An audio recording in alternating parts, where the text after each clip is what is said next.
Kondisi Museum Lampu Mangkurat Provinsi Kalimantan Selatan wayah ini sangat memprihatinkan.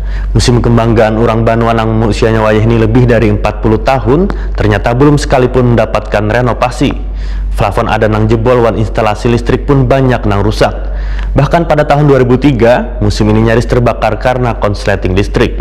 Pemirsa, mari kita saksikan kabar nang lebih lengkapnya.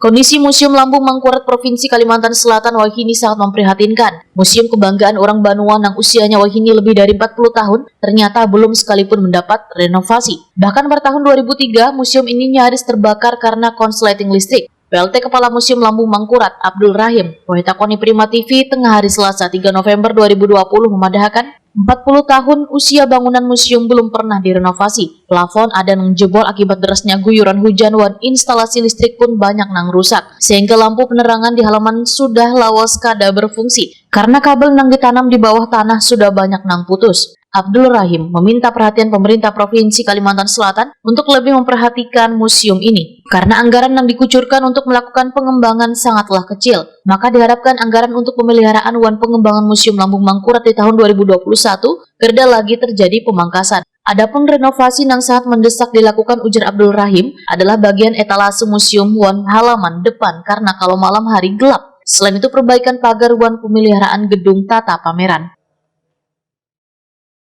Mudah-mudahan untuk tahun 2021 anggaran kita mengajukan hampir 6M lah. Mudah-mudahan tidak ada perubahan lagi karena anggaran kita membutuhkan tuh, harapan kita tuh lebih daripada itu, kegiatan-kegiatan yang perlu kita tingkatkan. Nah, untuk perkantoran memang kita administrasi program pelayanan perkantoran ini memang membutuhkan kita program peningkatan sarana-prasarana, apalagi sarana-prasarananya ini kan sudah pada 40 tahun tidak pernah direnovasi. Selanjutnya tentang program pengembangan sistem perencanaan pelaporan capaian kinerja keuangan itu biasa aja gitu.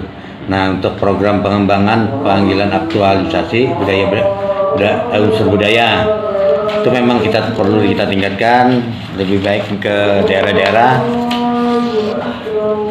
untuk mengetahui tentang cagar budaya yang ada di daerah-daerah. Dengan program publik itu ada gerakan cinta museum, ada orientasi untuk siswa, untuk lomba lukis. Nah, sekarang kan pada pandemi ini banyak pemotongan-pemotongan kita seperti kegiatan-kegiatan yang lainnya. Abdul Rahim mengusulkan agar museum bisa ditempatkan di satu lokasi dengan perkantoran pemerintah Provinsi Kalimantan Selatan. Tujuannya agar lebih cepat berkembang karena tamu-tamu yang datang dari luar bisa sekaligus berkunjung ke museum tersebut.